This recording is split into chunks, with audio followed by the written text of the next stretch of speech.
हरे कृष्णा, राधे राधे। आप सभी कृष्ण भक्तों पर ठाकुर जी की कृपा सदैव बनी रहे। श्री सूरदास जी महाराज नित्य पद रचना करके गाया करते थे और दर्शन के समय श्री गिरिराज जी ऊपर श्रीनाथ जी के मंदिर में जाकर के सेवा किया करते थे और ठाकुर जी खिड़की से निकल कर के दौड़ के जाते सूरदास की कुटिया में और सूरदास को दिखाई तो देता नहीं था। वो चुपचाप ठाकुर जी जाते और वहाँ कोने में विराजमान हो जाते और थोड़ी पर हाथ रख के सूरदास को बस देखते रहते। सूरदास भी नए नए पद बना कर के गाया करते थे। ठाकुर जी बैठ कर के उनको श्रवण करते थे। अच्छा, एक बात बताएं, पता तो सूरदास जी को भी था कि ठाकुर जी आते हैं।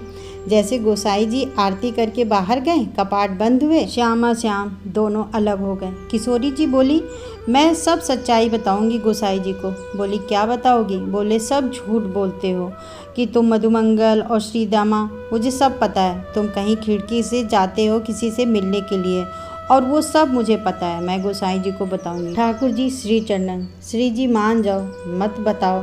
तुम जो कहोगी वो मैं करूँगा, मत बताओ। किशोरी जी बोली, एक शर्त है। बोले, तुम जो कहोगी मैं वो करूँगा, तुम कहो क्या करना है। श्री जी बोली, कल से मैं भी चलूँगी संग, जहाँ तुम जाते हो मुझे भी लेके चलना। ठाकुर जी बोले, ये तो बिल्कुल नहीं होगा। श्री जी बोली, क्यों नहीं हो सकता? तो ठाकुर जी बोले, आप बड़ी करुणामयी हो, बड़ी दयालु हो। मैं तो जाता हूँ भक्त बेचारों से मिल कर के मैं आ जाता हूँ, लेकिन आप दीन दुखी को देखकर सब कुछ दे दोगी उन्हें, इसलिए मैं आपको यहीं पर छोड़ के जाता हूँ, आप मत चलो मेरे साथ। श्री जी बोली, ठीक है, तो मैं गोसाई जी को बता दूँगी।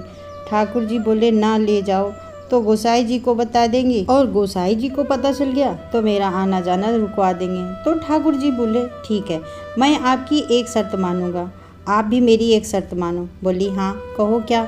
बोले, मैं लेके तो जाऊंगा लेकिन आप मौन रहोगी, कुछ भी नहीं कहोगी, ना करोगी वहाँ पे।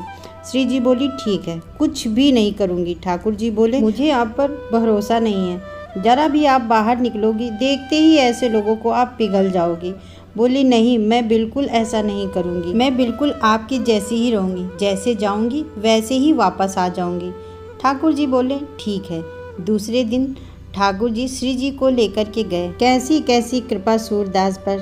सूरदास जी की कुटिया में चुपचाप चोरन की भांति ठाकुर जी घुस गए और श्री जी भी गई और दोनों एक कोने में बैठकर अपनी थोड़ी पे हाथ धर करके ठाकुर जी हाथ पैर जोड़े।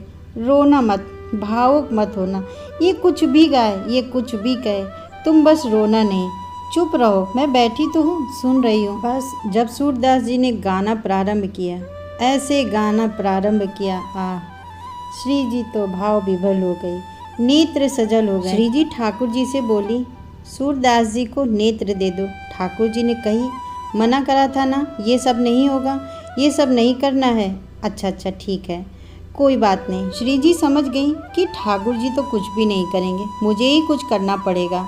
सूरदास जी अपने भाव गा करके तुरंत अपनी लाठी उठाई और उठा करके कुटिया के बाहर जाने लगे।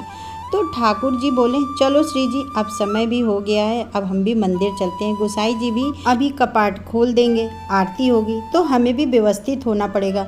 श्री जी बोली, अभी तो समय है, ये सूरदास जी बेचारे अकेले अकेले जा रहे हैं आगे आगे, जरा इनके पीछे चल के देखो कि ये जाएंगे कहाँ। ठाकुर जी बोले, मैंने तुमसे पहले ही मना किया था, ये सब मत करना। श्री जी बोली, अरे थोड़ी देर की बात है, देख लो कहाँ जा रहे हैं इनके संग चल के। सूरदास जी आगे चल रहे हैं, पीछे श्यामा श्याम दोनों निहारते चल रहे हैं। तभी एक बहुत गहरा गड्ढा आया उनके सामने। सूरदास जी जब गड्ढे की तरफ जाने लगे तो जैसे ही जाने लगे, श्री जी बोली, अरे अरे देखो गड्ढे में गिर ना जाएं, अरे जाकर के जल्दी से रोको। ठाकुर जी ने कहा, नहीं श्री जी, बिल्कुल नहीं, इसे गिरने दो, अपने आप ही संभल जाएगा, तुम बिल्कुल मत जाओ। अरे तुम कैसे हो, बेचारा अभी गड्ढे में गिर जाएगा, चोट लग जाएगी। दोनों में ऐसी बातें चल ही रही थी कि इतने में सूरदास जी गिर गए। ठाकुर जी बोले, जल्दी चलो, मंदिर खुलने का समय हो गया। श्री जी बोली, पहले आप इसको बाहर निकालो, ये जब बाहर आ जाएगा तब मैं चलूँगी। ठाकुर जी बोले, देखो मान जाओ। बोली श्री जी, तुम अकेले चले जाओ, मैं तो नहीं जाऊँगी, मैं तो इसको बाहर निकाल के ही जाऊँगी। अब श्री जी के बिना ठाकुर जी कैसे जाएं? ठाकुर जी बोले, तो पहले ही मना कर रहा था, मैं तो जान ही रहा था, फिर भी आपकी बातों में ऐसी ही कृपा कर दो किसी पे भी। बोली कोई नहीं है, वो सूरदास जी हैं। बोले हाँ मैं जानता हूँ, पर अभी कृपा करने का समय नहीं है, अभी कुछ दिन ऐसे ही रहने दो। श्री जी बोली मुझ पे नहीं देखा जा रहा है ये सब, आप बिना कृपा किए गए तो श्रीनाथ जी के आधे नेत्रों में आंसू ही रहेंगे। श्री जी रुदन करती रहेंगी। बोले मैं सुख से विराजना चाहता हूँ, पहले आप कृपा करके चलो। श्री जी ने अपनी चुनरी दी और ठाकुर जी ने अपनी कारी कमरिया दोनों आपस में बांध दी और ऊपर से ठाकुर जी ने उस गड्ढे में चिल्ला के कहा बाबा। बाबा सुनते ही सूरदास जी के रोंगटे खड़े हो गए। बोले ये कौन बोल रहा है? अरे कौन है भाई? अरे बाबा मैं हूँ, यहीं के पास के गांव में मैं रहता हूँ, मेरा नाम गोपाल है। बोले अच्छा भैया क्या कह रहे हो? बोले आप गिर गए हो एक गड्ढे में, मैं आपकी सहायता कर रहा हूँ, बाहर आ जाओ। सूरदास जी बोले कैसे आ जाऊँ भैया, मैं तो बहुत गहरे गड्ढे में गिर गया हूँ। ठाकुर जी बोले मैंने अपना पटका डाल दिया है बाबा, उसको पकड़ लो और बाहर आ जाओ। सूरदास जी लगे ढूंढने, तभी वो पटका हाथ में आया। सूरदास जी ने जैसे ही उस पटके को पकड़ा और सूरदास जी ऊपर चढ़ने लगे तो नासिका के पास जाते ही उस कारी कमरी ठाकुर जी का श्री अंग की सुगंध, जो आज सवेरे सवेरे श्रृंगार के दर्शन में श्रीनाथ जी को इत्र प्राप्त हुआ था, इसकी सुगंधी और कारी कमरी की सुगंधी एक सी है। सूरदास जी बोले ये सुगंधी तो सवेरे सवेरे गोसाई जी ने ठाकुर जी को श्रृंगार में लगाया था, ये पटका यहाँ पर कैसे आ गया? सूरदास जी के मन में संशय नहीं आया कि कोई और भी हो सकता है, तुरंत विश्वास प्रकट हो गया। श्याम सुंदर ही हैं और मानो कमर कसली हो। बोले आज सूरदास जी छोड़ना नहीं इनको, बड़ी मुश्किल से आते हैं, आज तो पकड़ना है। ऊपर आने लगे सूरदास जी और ठाकुर जी श्री जी की चुनरी से कारी कमरी बंधी हुई है और ठाकुर जी श्री जी की चुनरी पकड़े खड़े हैं। ठाकुर जी ने कमर पकड़े हैं श्री जी और खींच रही हैं पीछे, और सूरदास जी बाहर आ गए। सूरदास जी जैसे जैसे बाहर आ रहे हैं नेत्रों से आंसू आ रहे हैं, लेकिन पी रहे हैं। बोले आज भावुक नहीं होना है, आज तो चतुराई दिखानी है। और जैसे ही महाराज सूरदास जी बाहर निकल कर आए, मानो जानबूझ करके ऐसा नाटक किया कि मानो गिर ही जाएंगे और ज़ोर से आगे की तरफ गिर गए। ठाकुर जी तो पीछे हट गए, लेकिन श्री जी वहीं रह गई। तो श्री जी के चरणों में जाके गिरे और पकड़ लिए श्री जी के चरण। अब सूरदास जी के हाथ में जैसे ही श्री जी के चरण आए, ठाकुर जी श्री जी का हाथ पकड़ के बोले पीछे हटो। अब श्री जी पीछे तो हटी, लेकिन उनके पैर की एक पायल सूरदास जी के हाथ में रह गई। सूरदास जी चुपचाप आए और उसको अपने पास रख लिया। ठाकुर जी बोले श्री जी चलो, मंदिर खुलने का समय हो गया है, गोसाई जी अभी आने वाले हैं और मंदिर का कपाट खोल देंगे। श्री जी चलने लगी तो बोली जय जय, मेरे एक पैर की पायल की आवाज़ नहीं आ रही है। तो बोले गिर गई होगी, मैं तुम्हें दूसरी ले दूंगा, अब चलो जल्दी जल्दी। श्री जी बोली नहीं, मुझे नया नहीं चाहिए, मुझे मेरा वही चाहिए। ठाकुर जी बोले इसीलिए मैं आपको लेकर नहीं आ रहा था। ठाकुर जी ने पीछे मुड़ के देखा तो सूरदास जी उस पायल को अपने कानों से लगा करके उसकी ध्वनि सुन रहे थे। अब देख तो सकते नहीं थे, उस पायल की कोमलता का अनुभव कर रहे थे। बाबा के पास है ना जय जय, वहीं चलो ना। ठाकुर जी बोले यही रहने दो ना, मैं दूसरी दिला दूंगा तुम्हें, अब चलो ना जल्दी जल्दी, मंदिर खुलने का समय हो रहा है। श्री जी बोली नहीं, मुझको तो यही चाहिए।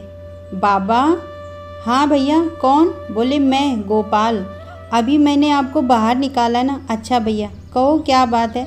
बोले बाबा मेरे संग मेरी सखी आई है, उसकी एक पायल गिर गई है जिसको आपने अपने पास रख लिया है। सूरदास जी बोले ये पायल ये हमारे पास है, ये तो उनकी है जिन्होंने मुझे अभी बाहर निकाला है। अरे बाबा मैं वही तो हूँ जिसने आपको अभी बाहर निकाला है, मुझे कैसे पता, मुझे दिखाई थोड़ी देता है। अरे बाबा मान भी जाओ, ये हमारी ही पायल है। बोले अच्छा, तेरी सखी के पास एक और पायल होगी और एक मेरे पास है। सखी थोड़ा सा आगे आकर के दूसरे पाए की पायल की पहचान मुझे करा दो, मैं उसे छू कर के देख लूँगा कि ये वही पायल है कि नहीं, और मैं दूसरे पैर में पायल को पहना दूंगा। नहीं भैया, मैंने कहीं तुम्हें दे दिया और कहीं इसका असली हकदार आ गया, उसने आकर के मुझसे कही तो मैं तो बड़ी विडंबना में पड़ जाऊंगा। मुझे तो पता ही नहीं है कि असली कौन है। ठाकुर जी बोले, श्री जी ये बहुत चतुराई कर रहा है, उसको पता चल गया है कि ये पायल श्री जी की है और ये दूसरा पाँव पकड़ लेगा आपका।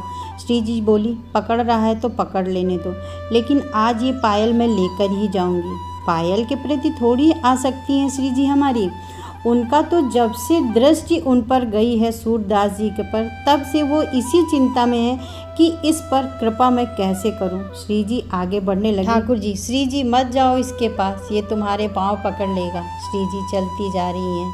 ये लो बाबा, दूसरे पायल की पहचान कर लो। सूरदास जी ने दूसरे पाँव को स्पर्श किया और बंधी हुई पायल को भी छुआ।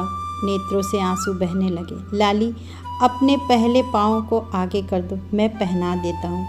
श्री जी ने पाँव जैसे आगे किया, सूरदास जी ने जैसे पायल बांध करके सूरदास जी ने ऐसा श्री जी को दोनों चरण पकड़ लिए। बोले, अब नहीं जाने दूंगा, अब तो कृपा करो मुझ पर, करो कृपा, नहीं जाने दूंगा ऐसे। यहाँ ठाकुर जी श्री जी को खींचते हैं, लेकिन श्री जी को कस के पकड़ लिया है सूरदास जी ने। अरे बाबा छोड़ो।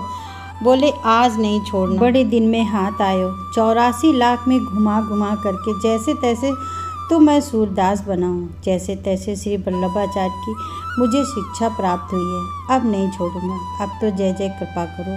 बोले, कहाँ कृपा करें।